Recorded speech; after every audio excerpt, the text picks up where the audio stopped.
आम्हाला निरोप समारंभ आहे आणि अनेक वेळेला पक्षाने मला संधी दिली. माननीय सभापती महोदय, समोर इतका वेळ उपस्थित असलेले माननीय उपमुख्यमंत्री एकनाथजी शिंदे, आमचे सर्व विविध पक्षांचे आमदार, 9 जणांना आज निरोप मिळणार आहे आणि तो 13 मेला निरोप मिळणार आहे. सोशल मीडियावरती येते की आज निरोप म्हणजे आजपासून घरी, पण 13 मेपर्यंत आहे. तर त्याच्यामुळे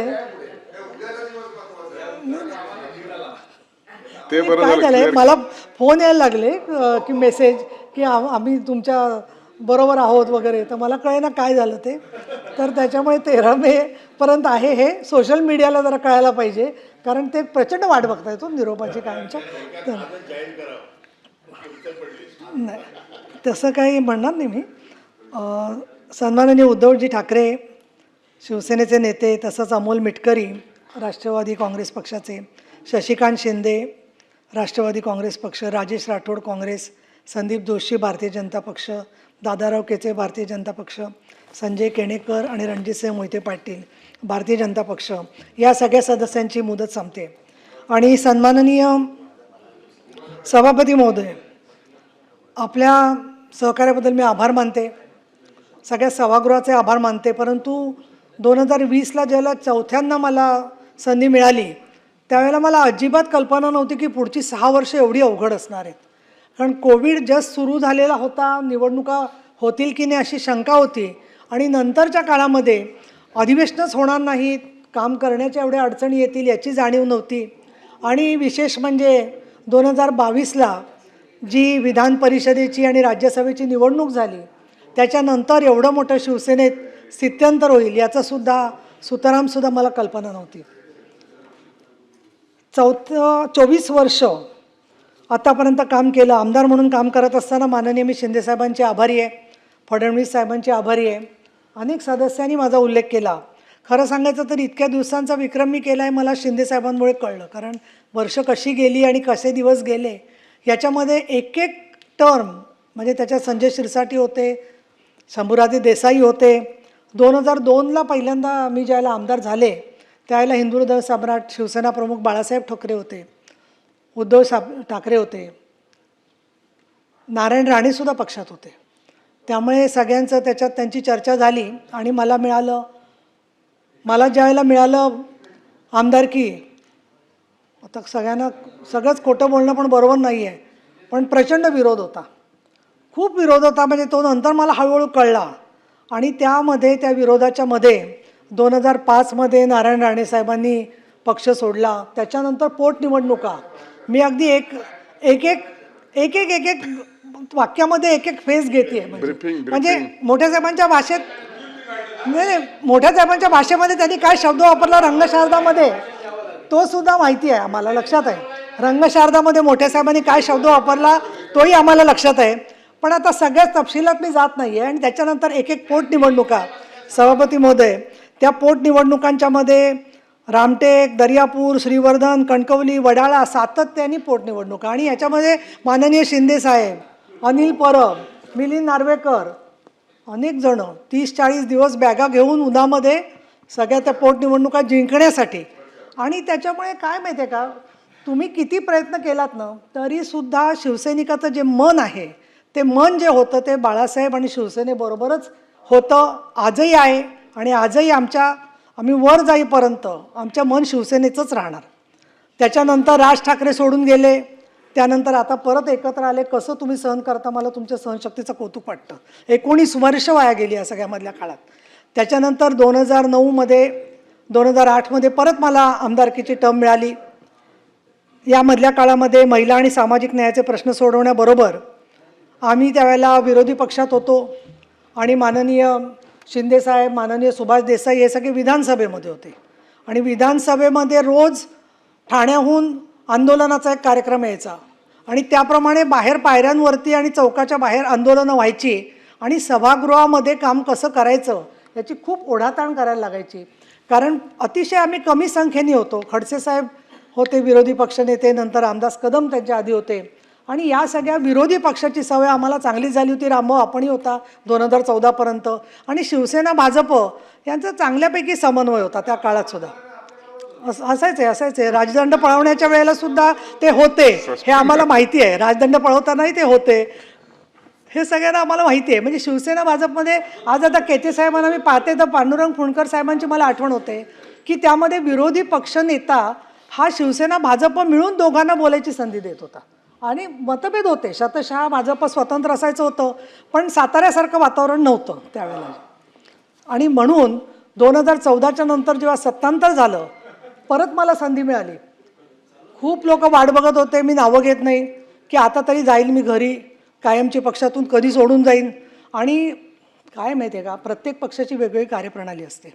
पण मी काही लोकांची कार्यपद्धती अशी पाहिली प्रवीणजी, तुम्ही शिवसेनेत होता, की दुसऱ्या माणसाला असा त्रास द्यायचा की तो कसा सोडून जाईल त्याच्यात मास्टर माइंड आहेत लोक बरेचसे, की बरोबर त्याच्या वाढदिवसाच्या आदल्या दिवशी त्याचं पद काढायचं. त्याच्यानंतर सभागृहामध्ये तर मी अनुभव घेतला काही वेळेला, ते थोर लोकांची मी आभारी आहे खूप.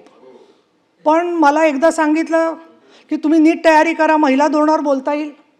आणि मी खरंच तयारी करून बसले.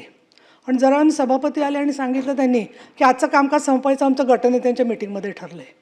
तेव्हा मला गटनेत्यांच्या मीटिंगचं लक्षात आलं की कुठल्याही सभासदांना काम संपवायचं हे न सांगता जो गटनेता सभापतींना परस्पर भेटून काम संपवून टाकतो तो गटनेता.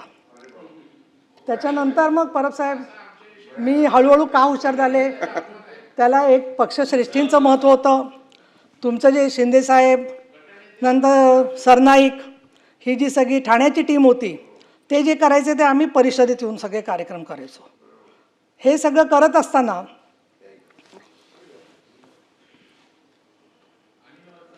नाही अनिलचा नाही, अनिल खूप सफर केलं अनिलने, पण तरी तो अजून सफर करतो, त्याची सवय जात नाही, त्याच्यामुळे ते काय मी त्याला बोलू शकत नाही. पण मिलिंद नार्वेकर माझ्या बाजूने होते उद्धव साहेबांबरोबर, आणि त्यामुळे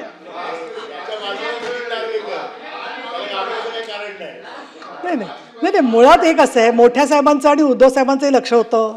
मोठे साहेब काय सुरामध्ये मिलिंदशी बोलायचे तुम्हाला सर्वांना स्टोरी माहिती आहे. त्यामुळे काय सोपं नव्हतं शिवसेनेमध्ये सगळं हे काम करणं. पण हे सगळं काम करत असताना मला एक कृतज्ञता मुद्दाम व्यक्त करायला पाहिजे अनेक बाबतीतली, की मला कधीही पक्षाने असं सांगितलं नाही की अमुक प्रश्नांवर तुम्ही काम करू नका. मला कधी सांगितलं नाही की अमुक्या पोलीस अधिकाऱ्याविरुद्ध तुम्ही बोलू नका. मला कधी सांगितलं नाही की अत्याचार पीडितांची तुम्ही बाजू घेऊ नका. इतकंच नव्हे तर पुण्यामध्ये काही भूखंड माफिया होते की ज्यांनी वेगवेगळे भूखंड पळवले होते आणि जे आता एका पक्षाचे अध्यक्ष आहेत, अशा माणसाच्या विरोधात सुद्धा मी उभे राहिले तर मला कायम सहकार्यच मिळालं. इतकंच नव्हे तर दगडफेक, डोंगरावरून ढकलून देणं, झोपड्यात कोंडून ठेवणं, असे अनुभव पण मी घेतले. आणि काही काही वेळेला समोरून सहानुभूती यायची, पण एखादा म्हणायचा मला आमदार, आम्हाला वाटलं तर तुम्हाला मारलं असतं तर बरं झालं असतं. पण शिवसैनिक ही कवच कुंडल आहेत आमच्यासारख्या लोकांची, की प्रत्येक ठिकाणी त्यांनी आम्हाला संरक्षण दिलं, सहकार्य दिलं. आणि 2008 ते 2014 या काळामध्ये आदर्श घोटाळा, त्याचबरोबर बॉम्बस्फोट मुंबईत झालेला, अशा अनेक मुद्द्यांच्यावरती शिवसेना भाजप एकत्र लढत होते सभागृहात. त्यावेळेला मला तर वाटतं 100-1 शोज तरी वेगवेगळे झाले असतील चॅनेल्सवरती, की शिवसेनेकडून मी आणखीन भाजपकडून देवेंद्र फडणवीस साहेब पक्षाची भूमिका मांडायला आम्ही असायचो. आणि खूप मोठ्या प्रमाणात प्रवक्ता म्हणून सुद्धा मला काम करता आलं. हे सगळं काम करत असताना 2014च्या पर्यंत आणि आत्तापर्यंत 98, 2004, 2009, 2014, 2018, 2024 अशा 6 लोकसभा आणि विधानसभा निवडणुका आणि त्याचबरोबर महानगरपालिका निवडणुका याच्यामध्ये पक्षाच्या प्रचाराचं आणि प्रवक्ता म्हणून मी काम केलं. काही मोठ्या साहेबांच्या सभांना उपस्थित राहता आलं. अक्षरशः रोमांचकारी असं वातावरण असायचं. संभाजीनगरच्या सभा संजयजी शिरसाट तुमच्या लक्षात आहेत आपल्या सगळ्यांच्या, की ज्याच्यामध्ये अगदी संपूर्णपणाने एक प्रचंड असं मैदान भरलेलं असायचं लोकांनी. आणि तिथे मोठे साहेब जेव्हा बोलायचे किंवा वंदे मातरम तिथे आम्ही ऐकायचो, तेव्हा असं वाटायचं की पुनर्जन्म झाला तर तो शिवसेनेतच व्हावा, हीच कायम मनामध्ये भावना होती. 2014ला मला संधी मिळाली परत.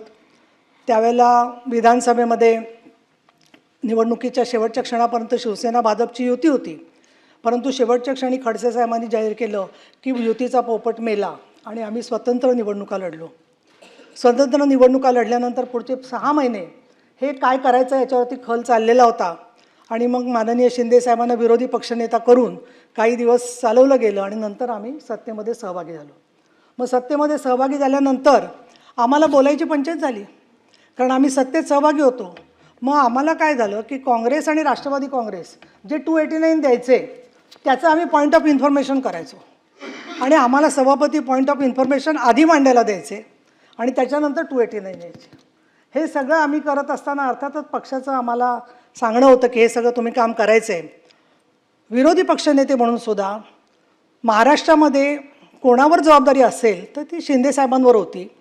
63 मतदारसंघातले 63 आमदार घेऊन दुष्काळी परिस्थितीचा आढावा घेऊन तो नागपूर अधिवेशनामध्ये फडणवीस साहेबांकडे मांडायचं काम आपण सगळ्यांनी केलं. तुम्ही होता, आपण विधानसभात गेलो, अनेक राज्यसभेत गेलो. आजसुद्धा विरोधी पक्ष तसं काम करतोय का तुम्ही स्वतःच्या मनाला विचारा की प्रत्येक ठिकाणच्या परिस्थितीचा आढावा घेतला जाणं. आणि 2014 पासून ते शिवसेना भाजपचं युती असली तरी आम्ही सारखं ऐकत होतो की मंत्र्यांचे राजीनामे खिशात आहेत. आपल्याकडे काय अशी पद्धत नाही आहे मंत्र्यांना आपल्याच विचारायचं की तुम्ही कधी राजीनामे देणार. पण विशेष हक्क समितीची प्रमुख मी झाले, ते काम करण्याची संधी मिळाली. त्याचबरोबर सभागृहामध्ये मांडत असताना बऱ्यापैकी म्हणजे सहकार्य पण काही बाबतीत शासनाचं मिळालं. विशेषतः मला उल्लेख एकाच गोष्टीचा मी करते, अनेक कामं केली त्यापैकी, की स्वच्छतागृहांच्या प्रश्नामध्ये पेट्रोल पंप, सर्व पेट्रोल पंप हे महिलांसाठी किंवा कुठल्याही प्रवाशांसाठी खुले असले पाहिजेत याच्याबद्दलचं मी सूचना दिली सरकारला. आणि त्याला श्री सूर्यवंशी म्हणून सचिव होते, आता मला वाटतं ते मीरा भाईंदरला आहेत. तर त्यांनी ताबडतोब GR काढला आणि सर्व पेट्रोल पंप धारकांची बैठक घेऊन सर्व ही स्वच्छतागृह तेव्हापासून खुली झाली. असे मला तर असं वाटतं या कारकिर्दीमध्ये माझ्या सगळी पुस्तकं जी झाली आहेत ते विधान परिषद व माझे कामकाज 3रं पुस्तक आता तयार होतं आहे. प्रत्येक पुस्तक जवळजवळ 500 पानाचं आहे आणि त्याच्यामध्ये मी सगळे प्रश्न, लक्षवेधी, भाषणं अशी सगळी एकत्र केलेली आहेत आणि ती बऱ्याचशा ठिकाणी UPSC किंवा ही मुलं जी आहेत परीक्षांना बसणारी ती त्याचा उपयोग करून घेत असतात. या सगळ्या पार्श्वभूमीवरती शेतकरी कर्जमुक्ती, मंदिर सुधारणं अशी काही कामं, विठ्ठलाचं मंदिर माननीय शिंदेसाहेबांनी खूप मोठा निधी दिला, परंतु भाविकांचे असणारे जे प्रश्न आहेत त्याच्यामध्ये आत्तापर्यंत मी 20 वर्ष आषाढी एकादशीच्या आधी त्या सगळ्या प्रश्नांचा पाठपुरावा करत आले. पुणे शहरामध्ये टेकड्यांवरती अतिक्रमणं मोठ्या प्रमाणात चालली होती, त्या वाचवण्यासाठी सातत्याने आम्ही काम करते.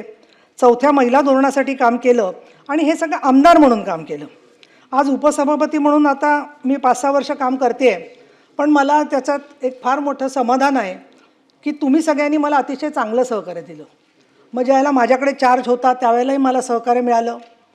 त्यानंतर उपसभापतीबरोबर मग आपण सभापती म्हणून कार्यभार घेतलात आणि सभापती तुम्ही झालात तोपर्यंत मला काही तुमचा स्वभाव कसा याची कल्पना नव्हती विशेष, पण नंतर हळूहळू लक्षात आलं की चांगल्या स्वभावाचे आहात तुम्ही. बरोबर काम करत असताना कधी अडचण आली तर शिंदेसाहेब, चंद्रकांतदादा पाटील यांची मी मदत घेते. आणि या सगळ्या कामाच्यामध्ये आमचे सचिव जे आहेत सगळे त्यांचं पण मला चांगलं सहकार्य मिळालं सायटेशन या बाबतीत. 2022 पासून नंतरच्या काळात जसे आपली अधिवेशनं नीट सुरू झाली त्याच्यामध्ये मला प्रवीण दरेकर, प्रसाद लाड आणि भाजपच्या सगळ्या सभासदांचा उल्लेख पण करायला पाहिजे. या बाजूचे जसे अनिल परब किंवा बाकीचे सदस्य होते, त्याचबरोबर की तिथेसुद्धा ज्या ज्या वेळेला उपसभापती म्हणून मला कुठली अडचण आली तर आपण एकच पक्ष असल्यासारखं सातत्याने सहकार्य मला मिळत गेलं. 2020ला तर प्रवीण दरेकर विरोधी पक्षनेते होते आणि त्यावेळेला त्यांनी सांगितलं की ताईंना देत असाल तर मी भाषण करत नाही. बसले होते शांतपणे आणि भाषण केलं नाही. नंतर मला विधान परिषद मिळाली पक्षाकडून. तर अशा बऱ्याच चांगल्या आठवणी आहेत या सगळ्या. आणि इथे मला असं वाटतं की हे जे बाकीचे सभासद आहेत सर्वजण त्यांच्यावर बोलत असताना रणजितसिंह मोहिते पाटलांनी सातत्याने पाणीचे प्रश्न, पंढरपूरच्या रस्त्यांचे प्रश्न याचा पाठपुरावा केलेला आहे आणि त्यांना शक्य तेवढी संधी वेळोवेळी आम्ही दिली आणि सातत्याने ते सोलापूरच्या प्रश्नांमध्ये अग्रणी असतात. संजय केणेकर, संभाजीनगर महानगरपालिकेची जबाबदारी तुमच्यावर आली आणि एक वेगळ्याच संजयचं रूप आम्हाला बघायला मिळालं, कारण सगळेच संजय काही सारखे नसतात, परंतु तुम्ही त्या ठिकाणी चांगल्या पद्धतीने लढलात. आणि संजय केणेकर, तुम्ही आता बरंचसं भाषणामध्ये भावना वगैरे मांडल्या, पण तसं शेवट व्हायचं कारण नाही आहे काही. अजून पुढे बरंच तुम्हाला पण कामाची संधी राहील असं मला वाटतं. दादाराव केचे, तुम्हाला बघितलं की नेहमी मला पांडुरंग फुंडकरांची आठवण होते. शांतपणे शेतकऱ्यांच्या प्रश्नावर सातत्याने तुम्ही मुद्दे मांडत असतात. तुम्हालाही माझे शुभेच्छा आहेत. संदीप जोशी का आले नाहीत याचं उत्तर मला माहीत नाही आहे, पण ते स्थानिक राजकारणात खूप सक्रिय आहेत आणि ते नक्कीच राजकारणात सक्रिय राहतील. राजेश राठोड, तुम्ही एक अतिशय वेगळे कार्यकर्ते आहात आणि बंजारा समाजासाठी जी कामाची गरज आहे त्या कामाच्यामध्ये माझी अशी तुम्हाला विनंती राहील की संजय राठोडांबरोबर तुम्ही काम करावं. म्हणजे कसं मी म्हणत नाही, परंतु हे बंजारा समाजाच्या प्रश्नांवरती बरंचसं काम फडणवीस साहेबांनी शिंदे साहेबांनी जे केलेलं आहे, तर त्या कामाच्यामधून तुम्ही जे मुद्दे मांडलेत वेळोवेळी त्याला नक्की न्याय मिळेल असं वाटतं. मी पक्षीय लगेच बदलाचं काही इथे बोलत नाही आहे, मला औचित्य सोडून काही बोलायचं नाही आहे, परंतु जे प्रश्न तुमचे योग्य आहेत त्या प्रश्नांच्या बरोबर सगळेजणच तुम्हाला कायम सहकार्य करत राहतील हे मला आपल्याला सांगावं असं वाटतं. काँग्रेस पक्षात कसं तिकीट मिळतं याची तुम्ही स्टोरी सांगितली, तर ते दिव्य आहे असं मला वाटतं तिथे सुद्धा, आणि तरी तुम्हाला संधी मिळालेली आहे. शशिकांतजी शिंदे, तुम्हाला एवढं शांत बसलेलं बघून मला कसं तरी वाटतं, कारण एक तास असा जात नाही की तुम्ही हात वर केला नाही. कायम तुम्ही मांडत असता, उत्स्फूर्तपणे मुद्दे तुमचे असतात. साताऱ्यात तुमचं साम्राज्य आहे आणि तुम्ही जरी राजे नसलात तरी जनतेचे राजे तुम्ही आहात. कारण लोकसभेला तुम्ही ज्या प्रकारे निवडणूक लढवली प्रतिकूल परिस्थितीमध्ये ती खरंच कौतुकास्पद आहे. आणि मी कुठल्याही जिल्ह्यात गेले की माझं जसं चांगल्या प्रतिक्रियांवर लक्ष असतं तसं कोणाबद्दल काय वाईट बोलतायत तेही पोचतं, पण फारसं आलं नाही माझ्या कानावर अनेक गोष्टी ज्या आहेत त्या. त्यामुळे मला असं वाटतं की सातारा आणि पश्चिम महाराष्ट्राच्या मध्ये तुमच्या कामालाही मी मनापासून शुभेच्छा देते. तुमच्या मिसेस गेलेले दिसत आहेत, पण त्या पण फार सद्गुणी आणि अतिशय कार्यक्षम व्यक्ती आहेत. निम्मं काम त्याच करतात असं मला, म्हणजे माझी धारणा आहे, संशय म्हणणार नाही, पण निम्मं काम त्या करतात असं मला साधारणपणे दिसतं आहे सगळं. त्यामुळे त्यांनाही मी शुभेच्छा देते. अमोल मिटकरी, खूप तुमची काळजी वाटते मला, कारण प्रत्येक वेळेला राजकारणात मनासारखं होतं तसं नाही, पण होऊ शकतं. सकारात्मक भूमिका आपण ठेवायची शेवटपर्यंत. आणि इतकंच मला सांगायचं आहे की कुठेतरी शेतीच करत बसलो, कुठेतरी दुसरीकडे कीर्तनकार झालो असं काही न करता राजकारणामध्ये जे काम करता येईल ते प्रवाहात राहून केलं तर तुमचं भविष्य उज्ज्वल आहे आणि मला त्याच्यात खात्री वाटते या संदर्भामध्ये. आणि तुम्ही असं सांगताय ना, ते सत्ताचं राशी भविष्य सांगण्यासारखं वाटतं. कारण भविष्य कसं घडवायचं ते आमच्या नेत्यांना माहिती आहे. हां, तर त्या संदर्भात आता माननीय उद्धवसाहेब ठाकरे, ते नसताना बोलणं बरोबर नाही काही, पण मला एक असं वाटलं वाईट की त्यांनी स्वतःबद्दलचीच कविता स्वतः का म्हणून दाखवली. कारण ती कविता माझी इतकी पाठ झाली होती ना, आणि विशेषतः मुख्यमंत्री झाल्यावरती आमची प्रचंड अपेक्षा होती. शिंदेसाहेब काय सांगायचं, आम्हाला असं वाटलं आम्ही धन्य झालो की बाळासाहेब ठाकरेंचे चिरंजीव मुख्यमंत्री झाले. पण नंतर शेवटचे वर्षभर तर फार वाईट गेलं. भेटच मिळायची नाही, आपण नकोसे आहोत त्याची रोज खात्री पटायची. ते कोविड तर आम्ही आठवड्यातून हा मिलिंदचा 8 वेळेला हे करायचा, टेस्ट करायचा कोविडची. ज्यांनी भेटायला जायचं त्यांनी ती टेस्ट रोजच करायची असायची ना. आता काय बोलू नको तू तिथेच आहेस, पण करू शकतो आपण. पण किती दुसऱ्या माणसाला त्रास होतो या गोष्टींचा. आणि कोविडमध्ये काम कोणी नाही केलं, सगळ्यांनी काम केलं. शिंदेसाहेबसुद्धा स्वतः तो याचा सूट घालून कोविडचा PPE युनिट घालून तिथे गेले होते. तुम्ही प्रत्येकजण काम करत होता ना, बाकी सगळे लोकही काम करत होते. पण मला सगळ्यात वाईट या गोष्टीचं वाटलं की त्यांनी ती कविता वगैरे लिहिली, चांगलं केलं, पण अधिकाऱ्यांशिवाय ते भेटत कोणाला होते. आणि काय आता काही गोष्टी बोलायच्या नाहीत. त्यांनी ती कविताशी त्यांनी ती वाचली शेवटची की मला कोणी समजून घेतलं नाही म्हणून. तर मला काय वाटतं की एवढे मोठे प्रश्न असताना मोठे साहेब होते, त्यांना प्रश्न नव्हते का. त्यांची मी ऋणी आहे याच्यासाठी की त्यांनी मला 3 वेळेला आमदार केलं. आता याच्यानंतर मला एवढं ट्रोलिंग होणार आहे की ते ट्रोलिंग म्हणजे, कारण ते 20 पैसे रेटप्रमाणे 3 दिवसाचं ट्रोलिंग ठरलेलं असतं. ते 3 दिवस होतंच ट्रोलिंग, आणि त्याच कॉमेंट्स हो परब साहेब. काहीतरी माझं म्हणणं नवीन काहीतरी शोधून तरी घालायला पाहिजे त्यांनी, तेच होत असतं. दुसरं मला कळलं नाही, कोणी रेडा मारला का कोणी अजून देवीकडे गेलं. अरे आपण स्वतः काय काय करतो श्रद्धेच्या नावाने, त्याचा प्रत्येकाला स्वतःला माहिती आहे ना काय करतो ते.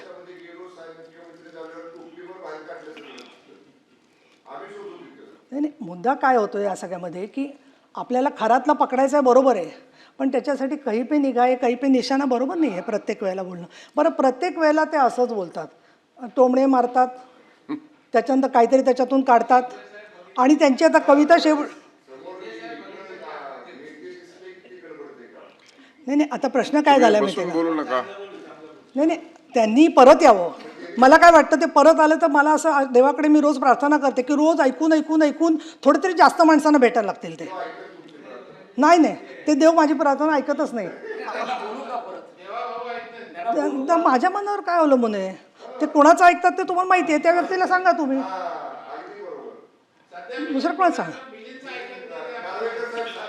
हे पहा, मला साधी गोष्ट अशी वाटते, माझी भूमिका जी आहे ती लख पडला प्रकाश दिवट्या मशालीचा, गोंधळाला उभा गोंधळी भवानीचा, मीपणाचा दिमाख तुटला, अंतरंगी आवाज उठला, ऐरणीचा सवाल सुटला. या कहाणीचा आम्ही शिंदेसाहेबांबरोबर काम करायचा निर्णय घेतला. तिथेच आम्हाला प्रश्नांची उत्तरं मिळाली. एक. दुसरं मला असं सांगायचं आहे की सवंगडी सोडून गेले. आपल्या घरचा एखादा सेवक सोडून गेला तरी मी 2 दिवस विचार करते की आपलं काही चुकलं आहे का. 60 लोक 70 लोक सोडून जातात, हजारो जिल्हाप्रमुख निघून जातात, त्यांचा काहीच विचार का नाही मनामध्ये करत.